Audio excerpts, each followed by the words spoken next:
Congress party पहली बार ऐतिहासिक तौर पर 300 से कम सीटों पे चुनाव लड़ रही है। 300 से कम सीटों पे चुनाव लड़ने का नतीजा यह है कि पिछले 2 चुनावों से इनके पास जो वोटिंग का जो स्ट्राइक रेट रहा है, जीतने का जो स्ट्राइक रेट रहा है, वो 8% रहा है। कांग्रेस पार्टी के नेतृत्व में एक इंडिया गठबंधन बना है।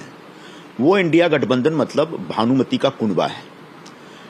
उसमें इनके बीच कोई सामंजस्य नहीं, कोई एक दूसरे के साथ मिलकर चुनाव लड़ने जैसा मामला नहीं। उस पर मैं विस्तार से आगे बताता हूं। पहले कांग्रेस पार्टी का क्या हाल होने वाला है, फिलहाल क्या स्थिति, उसको समझ लीजिए। कांग्रेस पार्टी पहली बार ऐतिहासिक तौर पर 300 से कम सीटों पर चुनाव लड़ रही है। और 300 से कम सीटों पर चुनाव लड़ने का नतीजा यह है कि पिछले 2 चुनावों से इनके पास जो वोटिंग का जो स्ट्राइक रेट रहा है, जीतने का जो स्ट्राइक रेट रहा है, वो 8% रहा है। इस पर अगर 10% भी हो गया स्ट्राइक रेट, तो भी 30 से ज्यादा सीटें नहीं आ रही। मेरे हिसाब से 25 और 30 के बीच में कहीं कांग्रेस पार्टी रुक सकती है। ऐसे में कांग्रेस पार्टी जो पूरे इंडिया अलायंस का नेतृत्व करने के लिए लालायित है, उसका कोई उपयोग नहीं है। भले ही कांग्रेस पार्टी ने बहुत ही दावा किया है कि क्रांतिकारी मैनिफेस्टो है, उस मैनिफेस्टो का कोई इस्तेमाल ही नहीं हो सकता क्योंकि उसको इंप्लीमेंट करने की ताकत इनको मिल ही नहीं सकती। हाँ, वो लोगों की भावनाएं भड़काने का काम कर रहे हैं, इससे आपको सावधान होना पड़ेगा।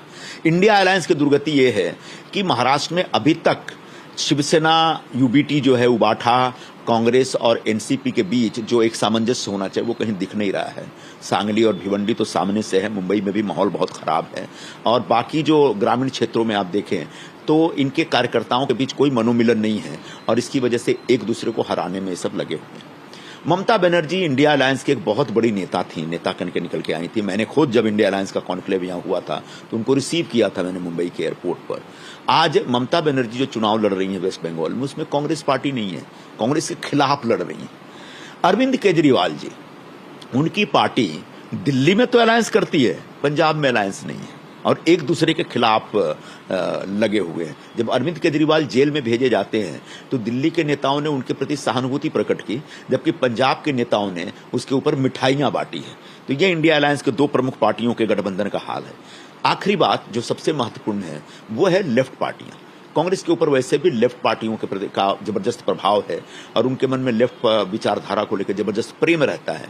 लेकिन दुर्गति ये है कि पता नहीं पश्चिम बंगाल में इनका अलायंस हुआ कि नहीं, मुझे नहीं मालूम, लेकिन केरला में पूरे देश में लेफ्ट और कांग्रेस एक साथ मंच साझा करती है, लेकिन केरल में इस समय लेफ्ट पार्टियां और कांग्रेस पार्टी एक दूसरे के खिलाफ चुनाव लड़ रही है। यही नहीं, जो कांग्रेस पार्टी के प्रमुख नेता श्री राहुल गांधी जी हैं, वो वायनाड से चुनाव लड़ रहे हैं। वहां पर एनी राजा जो सीपीआई की लीडर हैं, वो उनके खिलाफ चुनाव लड़ रही हैं।